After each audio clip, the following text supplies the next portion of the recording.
26장을 봅니다.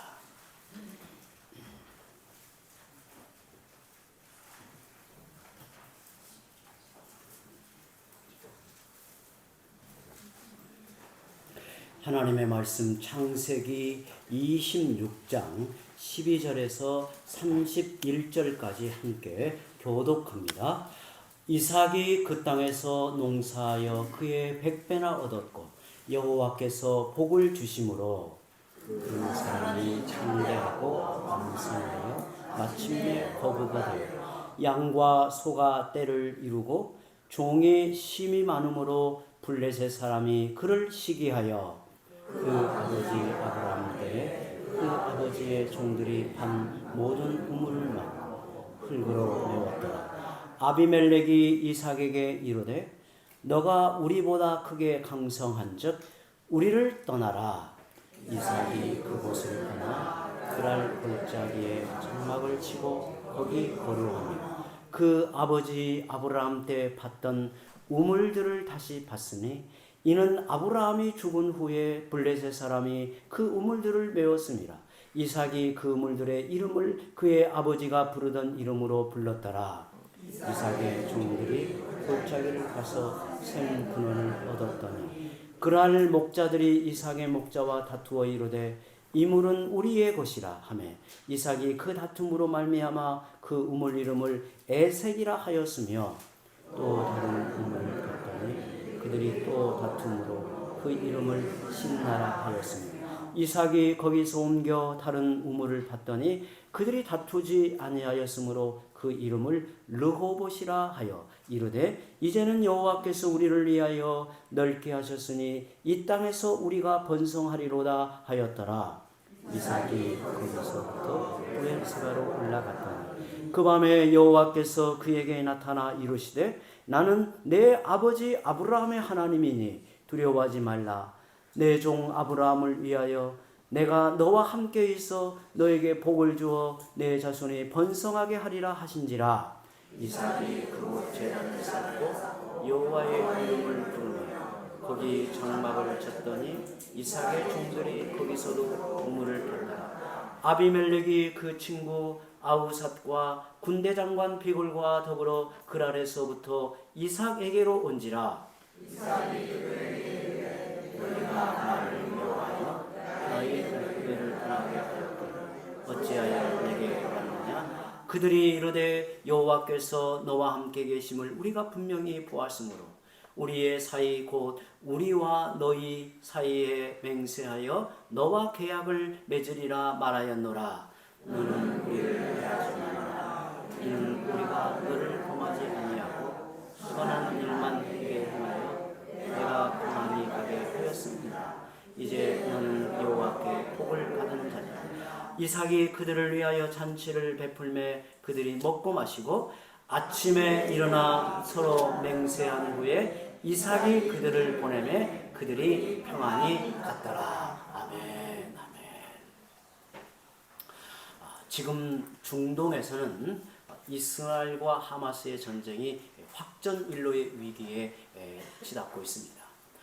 서로 무차별 공격을 자행하면서 책임 공방을 벌이는데 벌써 몇천 명의 사망자가 나왔다고 하니 참으로 우려가 되는 상황입니다. 정말 마음 아픈 희생자의 그 이야기들이 뉴스로 보도되는 것을 보고 정말 우리 마음을 졸이고 또 기도하게 됩니다. 더구나 주변 나라들도 가세하여 새로운 중동전으로 확대가 되지 않을까 정말 염려하며 보고 있는데 하나님께서 속히 평안으로 인도해 주시기를 바랄 뿐입니다. 성경에도 싸우는 이야기가 많이 나옵니다. 나라들 간의 전쟁이나 또 족속들 간의 분쟁, 심지어는 개인들의 다툼까지도 다양하게 그 내용이 나와요. 이런 싸움은 비단 성경 안에만 있는 이야기가 아니지요. 살다 보면 우리도 이런저런 다툼에 휘말리곤 합니다. 이런 싸움에서 우리는 어떻게 이기는 자가 되는가? 진정한 승리가 무엇일까요? 정말 싸움을 피하기 어려운 이 세상에서 그리할지라도 이기는 싸움이 무엇이고 진정한 승리는 무엇일까요? 성경이 말하는 승리의 세 가지 요소가 있습니다. 첫째는 비록 싸워도 증오하지 않는 것이 중요해요. 증오는 언제나 자기 파괴적이며 가장 비효율적으로 이끌어요. 싸우는 것 자체도 고통스러운데 증오심이 끌어오르면 영적으로 큰 손실을 입어요. 특별히 신자들에게 미운 마음이 복받쳐 증오심이 되면 하나님 앞에 기도하기도 어렵고 그리고 영적 분별력을 잃어요. 영적으로 메말라져요. 둘째, 진정으로 승리하기 위해서는 자기 진실을 잃지 않는 것이 또 중요해요.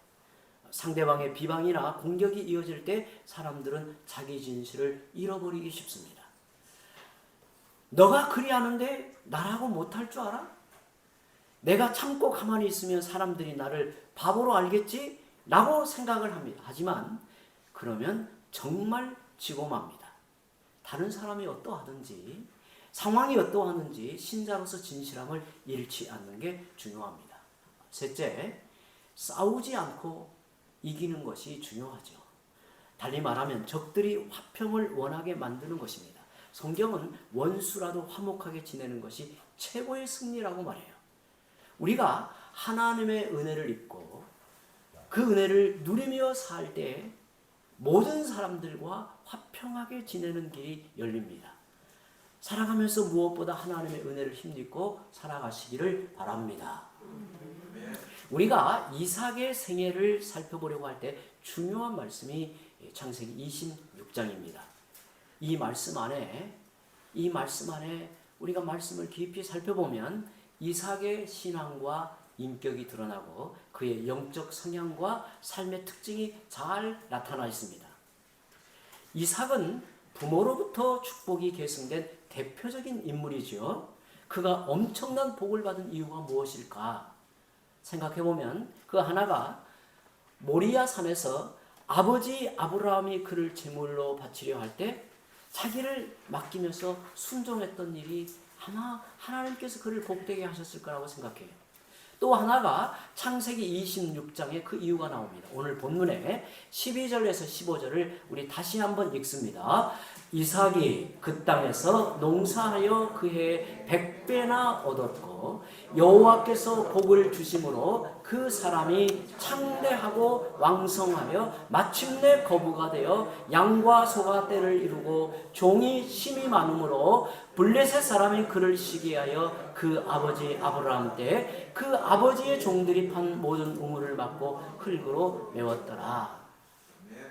이삭이 블레셋 땅에 머물러 있으며 농사를 지었는데 하나님의 복을 주심으로 100배의 소출을 거두었다 그래요.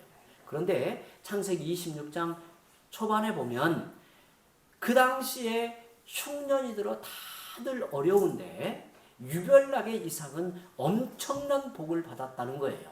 그런데 여호와께서 복을 주심으로 그 사람이 창대하고 왕성하여졌습니다. 그러자 원주민인 블레셋 사람들이 시기를 합니다.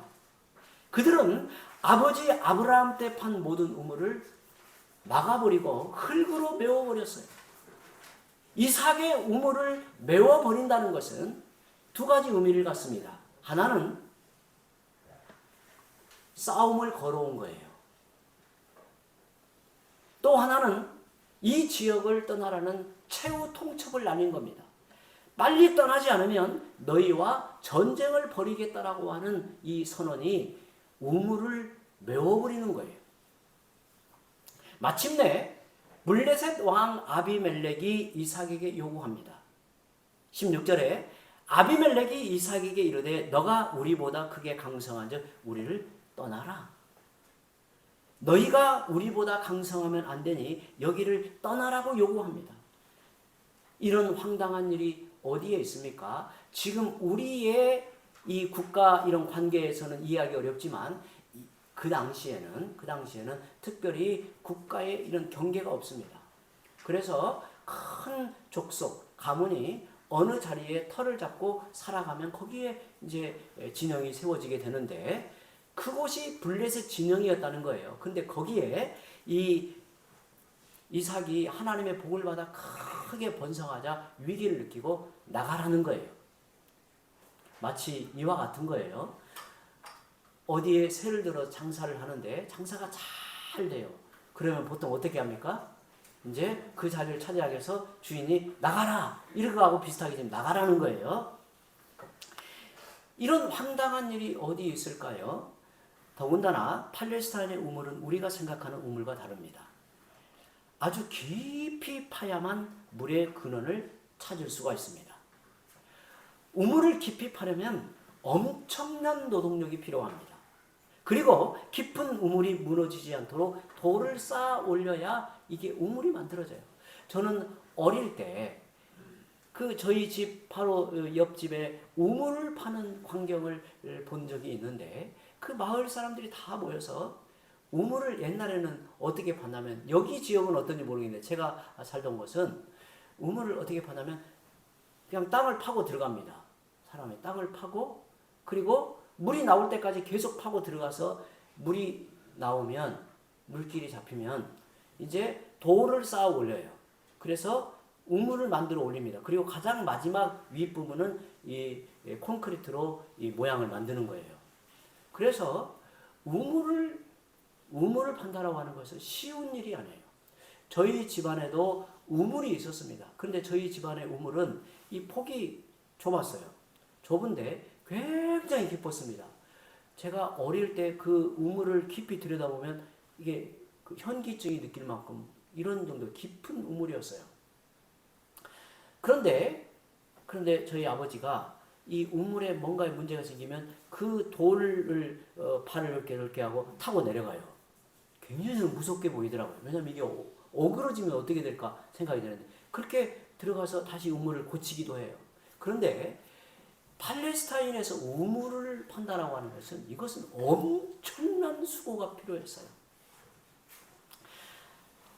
그래서 우물은 큰 재력과 권력을 의미하기도 했습니다. 또한 그 물을 마시는 사람들이 우물을 판 사람들을 기억하였기 때문에 명예를 얻었어요. 이게 우물이 누구의 우물 그렇게 아는 거예요.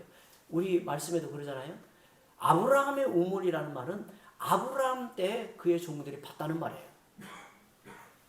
반대로 그 우물을 빼앗기면 생존권을 박탈을 당하는 겁니다. 그런데 블레셋 사람들은 막무가내로 이삭의 우물을 빼앗고 나가라고 우게 됩니다. 그의 노력과 재산을 갈취하고 생존권을 박탈하고 있습니다. 그런데 이삭은 그들과 끝까지 맞서 싸우지 않고 양보하고 떠나기로 결심합니다. 싸워서 될 문제가 아님을 알고 하나님께 도우심을 구하며 떠나갑니다. 17절, 18절을 우리 함께 읽어보죠. 시작. 이삭이 그곳을 떠나 그랄 골짜기에 장막을 치고 거기 거류하며 그 아버지 아브라함 때 팠던 우물을 다시 팠으니 이는 아브라함이 죽은 후에 블레셋 사람의 그 우물들을 메웠습니다. 이삭이 그 우물들의 이름을 그의 아버지가 부르던 이름으로 불렀더라. 이삭은 엄청 고생하여 다시 우물을 팠습니다. 그런데 어떤 일이 벌어졌는가?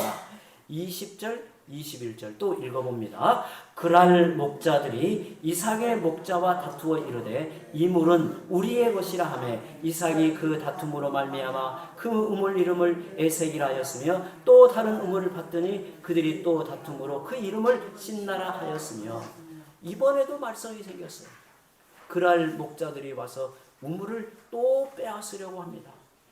여기는 우리 영역이니 그러므로 이 우물은 우리의 것이다 라고 억지를 부립니다.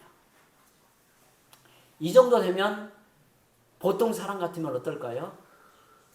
이 정도 되면 순순히 포기하고 떠날 수가 없죠. 그냥 이제 죽기 살기로 거기서 싸우는 거죠. 결판을 봐야 되는 거 아니겠어요? 이삭은 또 다른 곳으로 가서 우물을 팠습니다.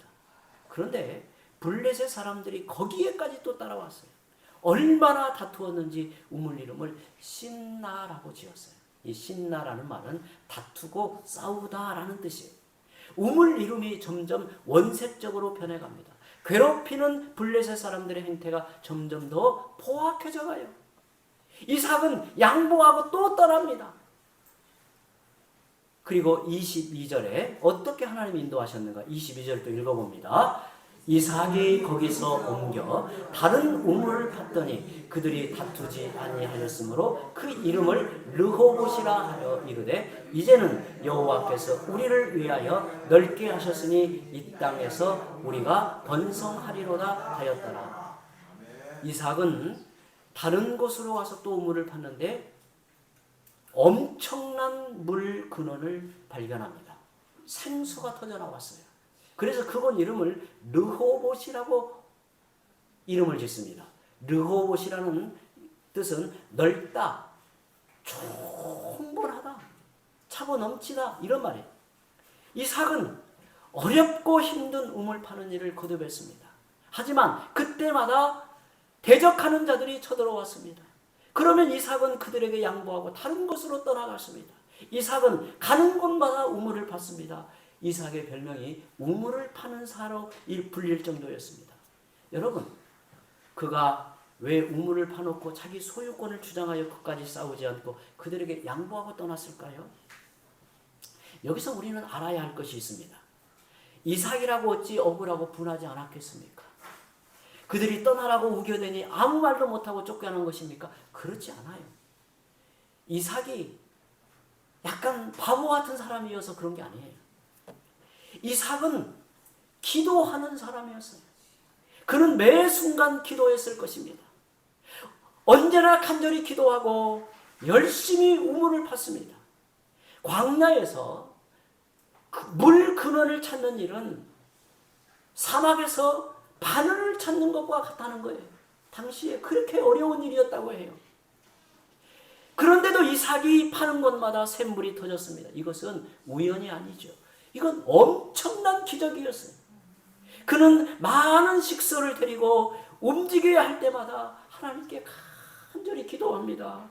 어디로 가야 할지 하나님의 인도하심을 구하며 기도하였습니다. 기도하고 우물을 파고 기도하고 떠나는 과정을 반복했습니다. 그렇게 하다가 마침내 차고 넘치는 물의 근원을 찾게 돼요.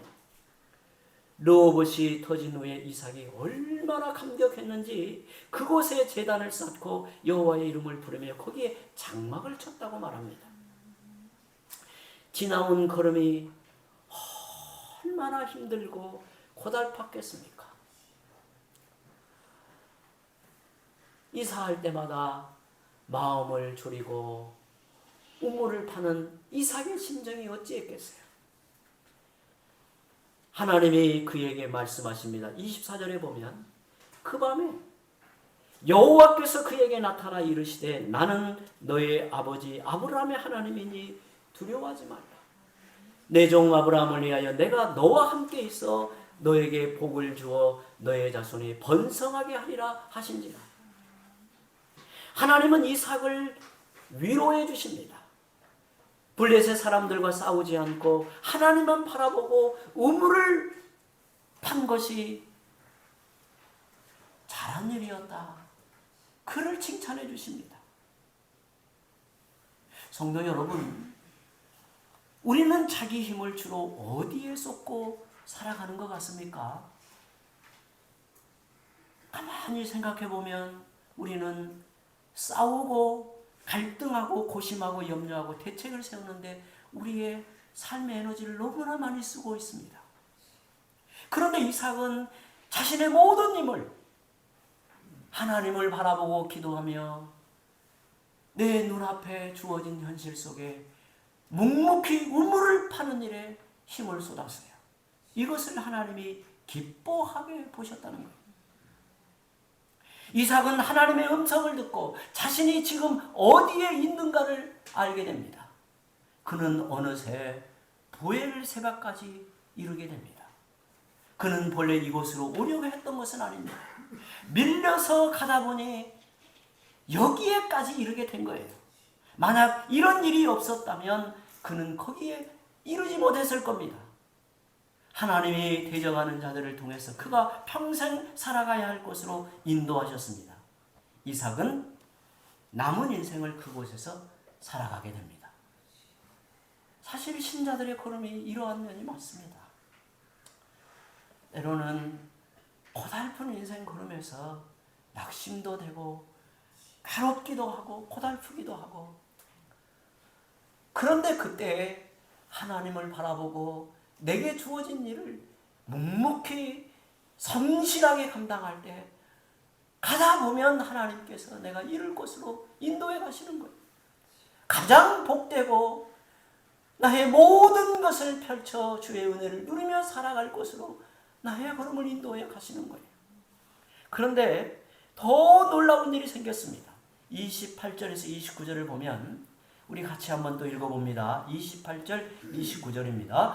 그들이 이르되 여호와께서 너와 함께 계심을 우리가 분명히 보았으므로 우리의 사이 곧 우리와 너 사이에 맹세하여 너와 계약을 맺으리라 말하였노라. 너는 우리를 해하지 말라. 이는 우리가 너를 범하지 아니하고 선한 일만 너게 행하여 너가 평안히 가게 하였음이니라. 이제 너는 여호와께 복을 받을 자니라. 아멘. 아비멜렉 왕이 이삭을 찾아왔습니다. 이번에는 우물을 빼앗으려고 온 것이 아닙니다. 이삭과 평화협정을 맺으려고 찾아왔습니다. 아비멜렉은 이삭이 지나온 모든 걸음을 보고는 그는 하나님이 함께 하시는 인생이다. 그는 하나님의 복을 받는 특별한 사람이다. 이런 생각이 들었습니다. 그러자 그의 마음에 두려운 마음이 생깁니다. 그는 이삭과 잘 지내기로 마음을 먹어요. 하나님의 은혜를 힘입어 살아가는 이삭을 찾아가서 화평을 요청합니다. 그래서 이삭은 아비멜렉과 상호 불가침 조약을 맺습니다. 싸우지 않고 양보하는 일이 어리석고 무능하게 보였지만 하나님만 바라보고 기도하며 나아가던 이삭의 인생을 결국에 승리하게 이끄셨어요. 사실 우리의 현실의 삶은 이삭과 비슷할 때가 많아요. 때로는 공격도 당하고 애매하게 마음도 상하고 빼앗기기도 하고 주도권을 다퉈야 되고 힘든 일이 우리 앞에 있어요. 물론 우리가 살아가는 환경에서 다 져주고 무능하게 가만히 있으라는 그런 의도로 우리에게 이 말씀을 주시는 건 아니에요. 이 말씀을 통해서 우리에게 주는 것은 그때에 우리의 마음이 심히 요동하지 않도록, 우리의 마음이 낙심하여 절망하지 않도록, 그리고 우리의 마음이 사나워져서 영혼이 메말라지지 않도록 하나님을 향하는 그 마음이 더욱 간절해지고 하나님의 은혜를 구하며 내게 주어진 현실 속에서 최선을 다하는 삶을 우리에게 교훈하고 가르치고 있는 겁니다. 영국의 전설적인 설교자로 알려진 로이 존스 목사는 이 부분을 설교하면서 이러한 가르침을 전하였습니다. 일부분을 인용하여 말씀을 드리면, 이삭은 무능해 보이지만 사실은 매우 영적인 사람이었습니다. 어릴 때는 하나님께 자신을 제물로 드리고 젊어서는 혼인을 위해 기도하고 장년이 되어서는 자기 힘을 내세워 싸우지 않고 할 수 있는 일을 묵묵히 수행했습니다. 그는 생수의 근원을 찾아 낙심하지 않고 온유함으로 열심을 다한 자입니다. 이 시대의 교회와 성도들이 해야 할 일이 무엇일까요? 자기 주장을 내세우며 싸우는 일입니까? 그렇지 않습니다. 생수의 근원이신 하나님을 향해 나아가는 것입니다. 이것이 본질적으로 중요한 문제입니다. 로이 존스 목사는 여기에서 영적 부흥의 원리를 찾아냅니다. 요즘 교회와 성도들을 보십시오. 하나님과의 관계가 소홀해지고 은혜의 샘물이 막혀 영적으로 메마르고 초라해지는 것을 봅니다.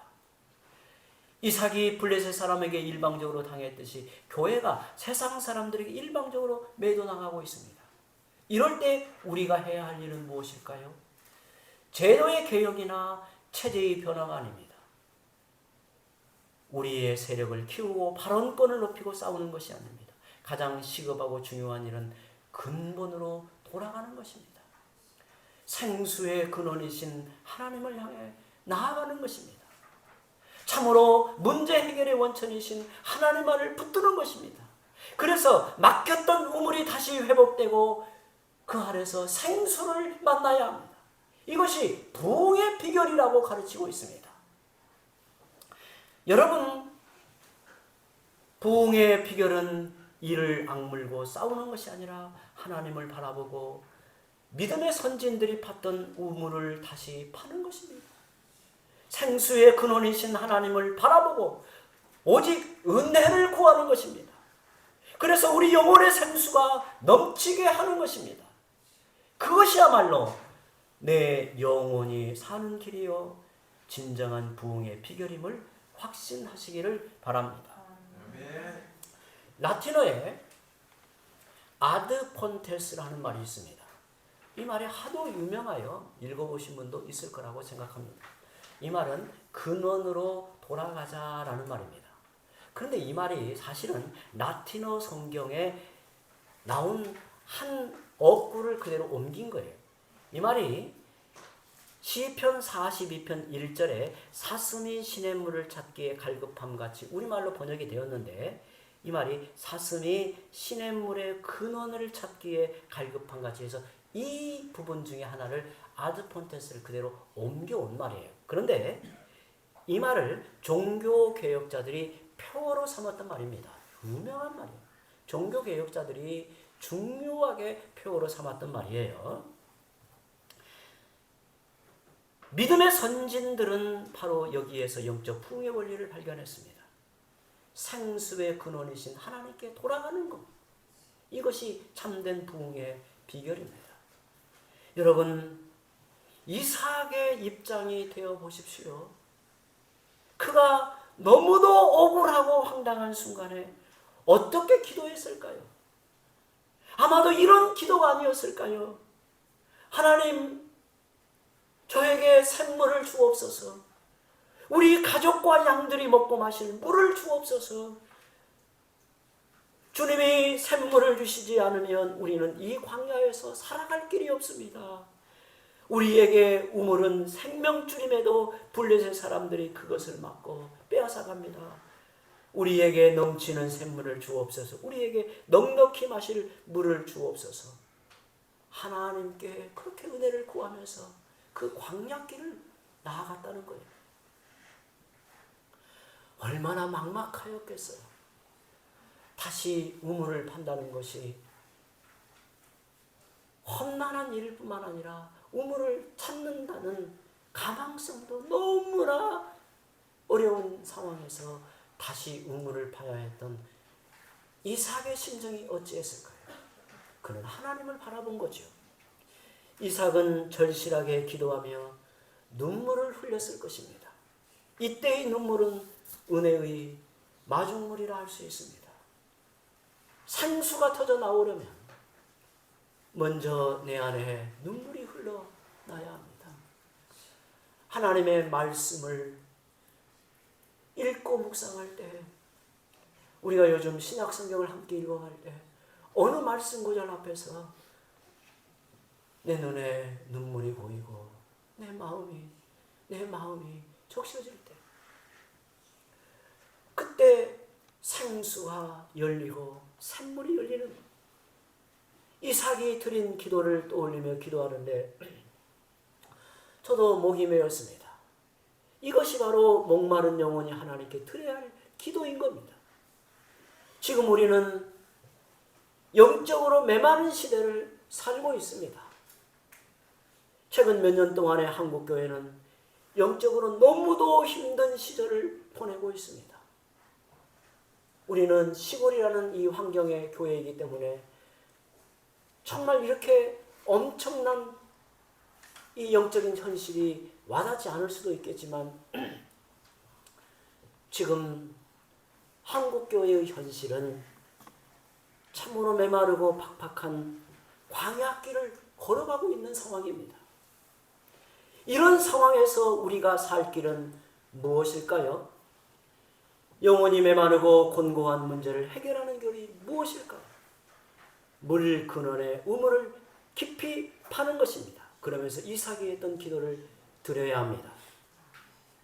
우리에게 영혼의 생수를 주옵소서. 은혜의 샘물이 터지게 하옵소서. 하나님과 우리 사이에 막힌 샘물이 터지게 하옵소서. 우리 가정과 교회와 우리 민족이 소생하는 은혜를 주옵소서. 주님이 주시는 생수로 충만하게 하옵소서. 그 기도가 우리 안에서 더욱 차올라야 하나님의 은혜의 베푸심이 열리는 줄 믿습니다. 우리 함께 기도합니다.